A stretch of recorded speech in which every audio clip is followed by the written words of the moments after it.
Welcome to my channel, Bringing Peace into Your Life. Today we're going to look at self-care, what self-care actually means, and what you can do to take care of yourself.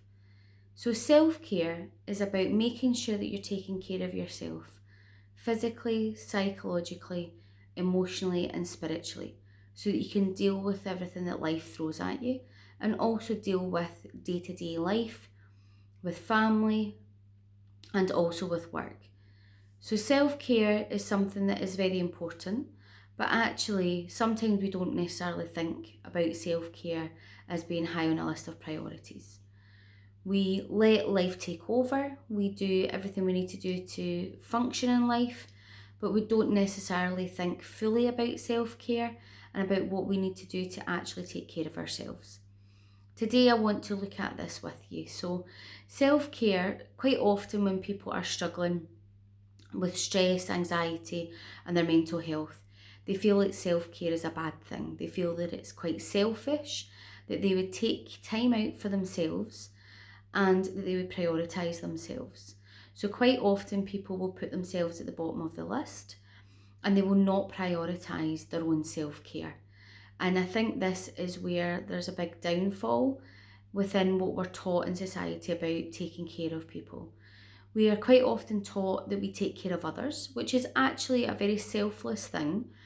And it is very important if you are that type of person that you care for people, you want to help people, which is great.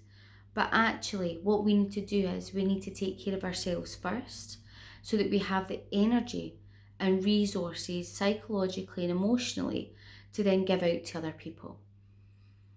When we work in counselling, we have a couple of different analogies about this.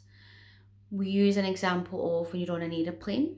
If the oxygen mask comes down, you're told to put the oxygen mask on yourself first before anyone else. So it's about making sure that you are capable of helping other people. And the way you do that is to take care of yourself. You take care of yourself first and then you can give out the energy and the resources to help other people. Also, it's like when you fuel your car. If the light comes on to say that you need more fuel, you say, yeah, I'm going to fuel my car, I'll get to it. Things take over, life takes over, appointments, things that you have to rush about for, you forget to fuel the car, all of a sudden the car stops, you're running on fumes because you haven't actually fueled the car. You cannot help other people until you help yourself, until you take care of yourself. So today I want you to look at the idea that actually self-care is not something that's a selfish act. Self-care is actually an act of love and kindness towards yourself, and doing that towards yourself to help your mental health and mental well-being and physical health and well-being is really important to be able to function in life and then to be able to help others, take care of other people and take care of your family. There are many ways to practice self-care.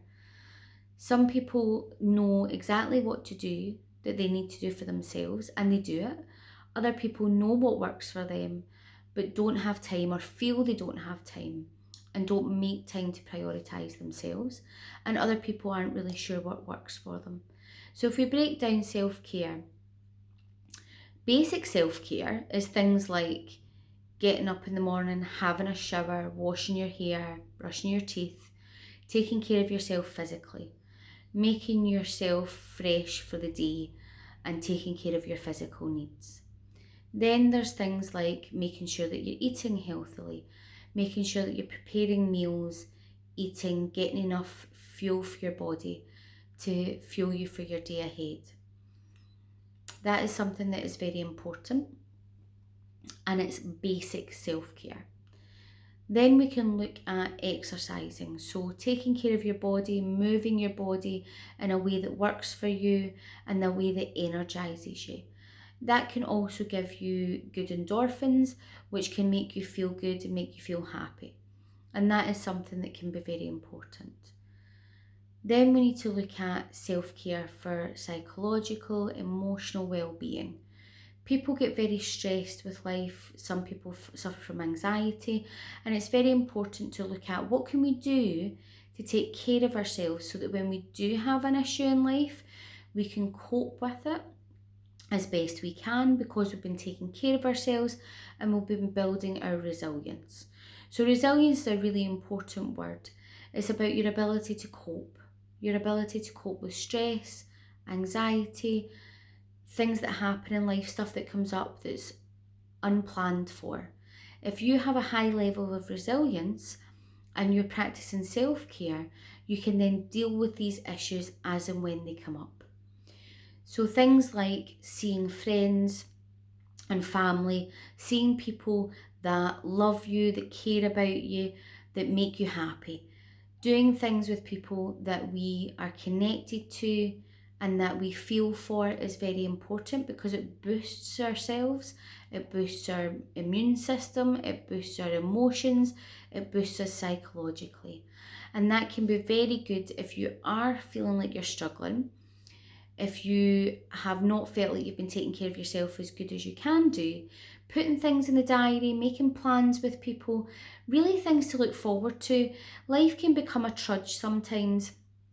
We work, we go home, we get ready for the next day of work, we do all the household chores, cleaning, washing, cooking, all of that stuff that needs to be done.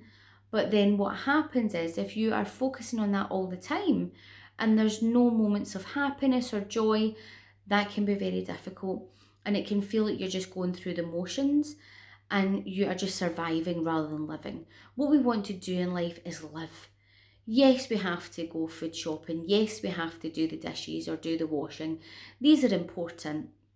But what's really important is enjoying your life and living your life as much as you can and getting out of life as much as you possibly can.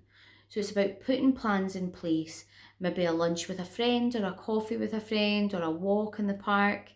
And it's about looking at what you can do to make yourself happy. So it's about finding your own way. There are a lot of different ways of taking care of yourself. Some people love baking cakes. Some people love watching a funny movie with a bucket of popcorn, maybe a takeaway. Other people will do sport, paddleboarding, climbing a mountain, walking in the forest. It's about looking at what works for you. Sometimes it's about picking something completely randomly that you've never done before, you've always wanted to do, and just going out and trying it, learn new things, use your brain, work on developing yourself. And these can be really, really helpful ways to take care of yourself. Also, what is very helpful is journaling, so writing down how you're feeling. On my previous video, I mentioned how to journal and how that helps you. So maybe have a wee look at that video. Also, what is very, very good is meditation, mindfulness. That can go hand in hand with yoga if that's something you practice or if you've something you've wanted to practice. Breathing techniques through that, and also visualization. And I have quite a few videos on my channel, guided visualization, guided meditations, some meditation music, which can help you get into that type of practice. It's about finding what works for you, finding what brings you happiness and joy in life, and a bit of peace from the difficulties that are going on in the world, stress at work, stress within family situations. And it's about doing as much as you can to take care of yourself so you build your resilience, you build your emotional resilience, you build your physical resilience through exercise and food, and you build your spiritual resilience. Some people, it's about meditating and visualizing. Some people, it may be about praying, going to the mosque and praying, or praying at home if you have whatever religion you are. If you feel like you're more spiritual than religious, it might be looking at crystals and healing. But it's about looking at what works for you and what is the best for you in your life. And it's about going out and exploring and finding that. And then once you do find it, it's about practicing it. People quite often say, I know what I can do to take care of myself. And I ask them, well, what do you do? Well, I don't have time. I don't have any energy. I feel exhausted. And that can happen. And quite often when you feel tired and exhausted, it's because you've not been taking care of yourself in the first place. So it's about taking the time to take one step in front of the other, build your self-care practice so that you're building your resilience and you're building your tools to manage and cope with life. I hope this video has helped. If you have any comments about what you use for self-care, please put them under the video. Share that with other people who have watched the video, and hopefully we can build a toolbox of self-care tools that we can share with each other. Thank you so much for listening.